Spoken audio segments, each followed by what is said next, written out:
Hello everyone, मेरा नाम है गौरव सिंह और हम लोग पढ़ रहे थे कक्षा 10 की गणित का चैप्टर नंबर 2 जिसका नाम था बहुपद। और हमने उसके सारे के सारे एक्सरसाइजेस सारे के सारे कॉन्सेप्ट्स को हमने पढ़ लिया था, ठीक है। और आज हम लोग देखने वाले हैं इसका क्विक रिवीजन और इसका माइंड मैप, मतलब जिसकी वजह से आप कह सकते हैं कि ये आपका सेकेंड चैप्टर का क्या है, ये शॉर्ट नोट है। आप इसको याद रखेंगे, आप क्या करेंगे, तुरंत इस पार्ट को बस देखेंगे और आपका पूरा का पूरा सेकेंड चैप्टर रिवाइज हो जाएगा। तो इसमें हमने जितने भी कॉन्सेप्ट थे सेकेंड वाले चैप्टर में, इंपॉर्टेंट कॉन्सेप्ट, उन सभी को लिख दिया है। और एक बार हम इसको फटाफट समझा देते हैं तो रिवीजन के लिए आपके ये बहुत इंपॉर्टेंट रहेगा। ये माइंड मैप है, ठीक है। तो इसको आप ऐसे ही याद कर सकते हैं। आप अपनी कॉपी पे भी एक ऐसा ऐसा जैसे चैप्टर वाइज ऐसा बना के रखिए ताकि जब आपका एग्जाम आए तो आप इसको तुरंत तुरंत फटाफट से एक एक चैप्टर को रिवाइज कर पाए। क्योंकि जब लास्ट में आपके पास इतना टाइम नहीं रहेगा कि आप पूरे पूरे आपके नोट्स को पलट पलट के सारे क्वेश्चंस को देख लें, ठीक है। तो आप क्या करेंगे, फार्मूलों को देखेंगे। तो आपके पास शॉर्ट नोट होने जरूरी है। आपके पास क्या शॉर्ट नोट होने जरूरी है। तो कुछ इस प्रकार से आप शॉर्ट नोट्स को बना सकते हैं माइंड मैप के टाइप में, ठीक है। तो बहुपद के चैप्टर में, तो बहुपद में जो मेनली जो टॉपिक्स आने वाले हैं अपने पास, या तो रैखिक बहुपद या तो द्विघात बहुपद। तो रैखिक बहुपद का भी बहुत कम ही चांस है, जो कि हम लोगों ने रैखिक बहुपद के बारे में जितना कुछ पढ़ना था वो क्लास 9th में हमने पढ़ लिया था, ठीक है। तो अपने को पढ़ना क्या था, मेनली इसमें अपने को पढ़ना था द्विघात बहुपद। तो बहुपद के टाइप में अपने को त्रिघात बहुपद तो सिलेबस से ही आउट हो गया है। तो बहुपद को हमने दो टाइप में डिवाइड कर लिया, द्विघात और रेखीय। और वो सब सारे जितने टॉपिक पदों के आधार पर, घातों के आधार पर, उन सब की चर्चा नहीं होगी क्योंकि उसको हमने वहां पे डिटेल में देख लिया है। यहाँ पे इस वाले में हम यहाँ पे वही कॉन्सेप्ट को लिखे हैं जो एग्जाम में रेगुलर कुछ ना कुछ क्वेश्चन जिनसे आते हो, ठीक है। तो बहुपद का टाइप कैसा होता है, बहुपद दिखता कैसा है, मानक रूप द्विघात बहुपद का px बराबर ax square plus bx plus c, जहां पे ये पहला वाला a 0 नहीं हो सकता है और a b c कोई क्या है, कोई वास्तविक संख्याएं हैं, ठीक है।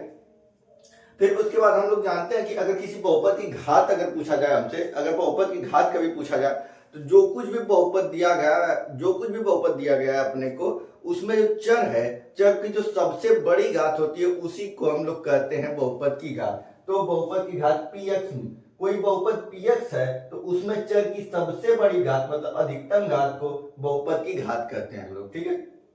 कोई बहुपद है, बहुपद की सबसे बड़ी घात को हम लोग बहुपद की घात कहते हैं। इस टॉपिक को देखा।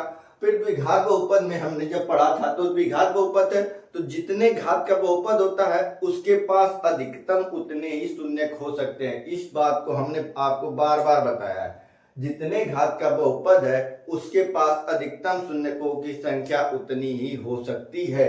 तो जैसे रेखीय बहुपद है अगर, तो इसमें रेखीय बहुपद मतलब अधिकतम घात 1 है तो इसमें शून्यकों की अधिकतम संख्या 1 है। ये द्विघात है तो इसमें शून्यकों की अधिकतम संख्या 2 होगी। तो शून्यकों और गुणांकों के मध्य में संबंध, तो मान लेते हैं कि एक शून्यक अल्फा है दूसरा शून्यक बीटा है, तो शून्यकों और गुणांकों के मध्य संबंध क्या होगा, गुणांक क्या है, a b c क्या है, ये सारे गुणांक हैं और अल्फा बीटा मान लिया कि उसके शून्यक है।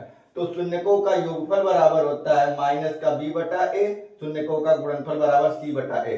और अगर इसको डिटेल में जाए तो ये b क्या है, x का गुणांक, b है x का गुणांक। तो फार्मूला बन जाता है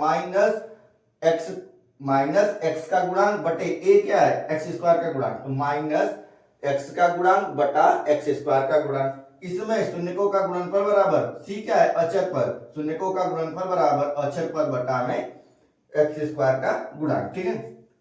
और अगर द्विघात बहुपद का ग्राफ पूछे कि द्विघात बहुपद होता कैसा है, तो द्विघात बहुपद का जो ग्राफ बनता है वो परवलय की टाइप का बनता है। परवलय कैसा होता है, परवलय होता है भैया कटोरा टाइप का। परवलय कुछ नहीं, जो कुछ भी ऐसा सा दिखेगा उसको हम लोग क्या कहेंगे, परवलय, ऐसा दिखेगा। तो उसको हमने दिखाया भैया कुछ टाइप में। परवलय कैसा, द्विघात बहुपद का ग्राफी रूप कैसा होगा, या तो ऐसा बनेगा, कुछ ऐसा उल्टा बनेगा, कुछ ऐसे कटोरा टाइप का जो शेप दिखेगा आपको, उसको हम लोग कहेंगे कि वो क्या है, परवलय है, ठीक है।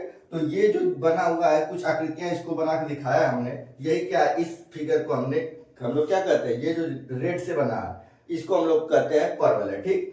और फिर रेखीय बहुपद है, तो रेखीय बहुपद मतलब रेखा की बात ही हो रही है ना। तो रेखीय बहुपद का अगर ग्राफ की बात हो तो उसमें रेखीय बहुपद का जो ग्राफ बनता है वो एक सरल रेखा बनता है। रेखीय बहुपद का ग्राफ जो होता है वो एक सरल रेखा बनता है। और एक इंपॉर्टेंट क्वेश्चन आता था क्या, या तो आपसे क्या पूछ सकता है, कोई द्विघात बहुपद दे के उसका शून्यक पूछ ले और उसके शून्यकों का योगफल गुणनफल आपसे पूछ ले और उनके मध्य में संबंध सत्यापित करने के लिए आ सकता है। और दूसरा टाइप क्या था क्वेश्चन का, या तो आपको शून्यक दे दे और शून्यक दे के आपसे द्विघात बहुपद पूछ ले, तो उसके लिए आप ये वाला फार्मूला यूज करेंगे। अगर कोई द्विघात बहुपद है जिसका शून्यक अल्फा और बीटा है, तो वह अगर द्विघात बहुपद प्राप्त करना है तो आप इस फार्मूले का यूज करेंगे, px बराबर x square minus alpha plus beta into x plus alpha into beta. मतलब एक्स स्क्वायर माइनस शून्यकों का एक्स स्क्वायर माइनस शून्यकों का योगफल इंटू एक्स प्लस शून्यकों का गुणनफल। इस पे हमने आपको क्वेश्चन भी कराए थे पिछले लास्ट वाले लेक्चर में, ठीक है। और इसके बाद कोई बहुपद मतलब कोई ग्राफ दिया है और ग्राफ से अगर आपको शून्यक निकालने हैं तो ग्राफ से शून्यक निकालने का तरीका क्या है, जितनी बार ग्राफ एक्स अक्ष को काटेगा बहुपद के पास उतने ही शून्यक होते हैं। जितनी बार बहुपद मतलब जितनी बार ग्राफ एक्स अक्ष को कट करेगा उसके पास उतने ही शून्यक होंगे। जैसे ये ग्राफ बनाया हमने, यहाँ पे ये एक्स अक्ष ये वाली लाइन है काला वाला और ये रेड वाला अपना ग्राफ है। एक्स अक्ष को एक भी बार एक्स अक्ष को नहीं काटा इसलिए इसके पास कोई शून्यक नहीं है। यहाँ पे ये देखो, इसको एक बार, दो बार, तीन बार, चार बार, पांच बार काटा, एक्स अक्ष को 5 बार काटा है इसलिए 5 शून्यक होंगे। इसमें देखो एक्स अक्ष को एक ही बार काटा है तो इसलिए इसके कितने शून्यक होंगे, 1 शून्यक होंगे। इसमें 2 बार काटा है इसलिए इसके 2 शून्यक होंगे, ठीक है। तो आप मोटा मोटी अगर इतने पार्ट्स को जितना हमने यहाँ पे बनाया है इतने को ध्यान में रखते हैं तो आपका लगभग 90 to 95% क्वेश्चन सारे के सारे दूसरे चैप्टर बहुपद वाले चैप्टर के हो ही जाएंगे, ठीक है।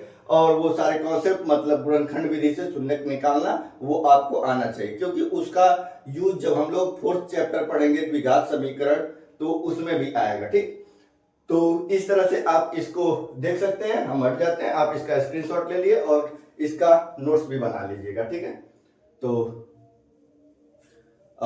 तो आप हमारे साथ बने रहिए। अब इसके बाद हम लोग तीसरे वाले चैप्टर को देखने वाले हैं। तीसरा वाला चैप्टर क्या है, दो चर वाले रैखिक समीकरण, ठीक है। तो धन्यवाद।